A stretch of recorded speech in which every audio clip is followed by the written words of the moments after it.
Женския футбол е много модерен в Канада.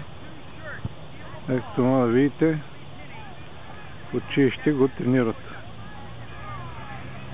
Нещо повече. Счита се, че женския футбол е правилният футбол и че въобще това не е игра за мъже. Тренировка.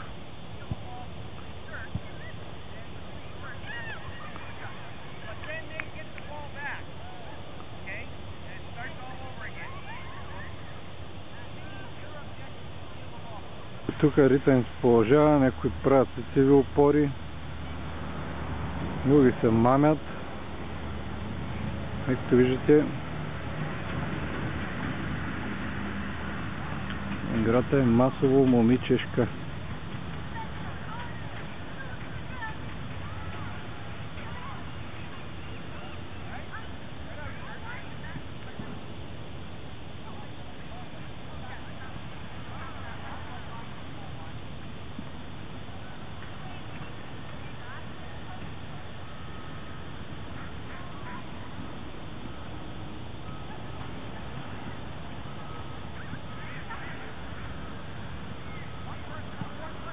Ето го и треньора.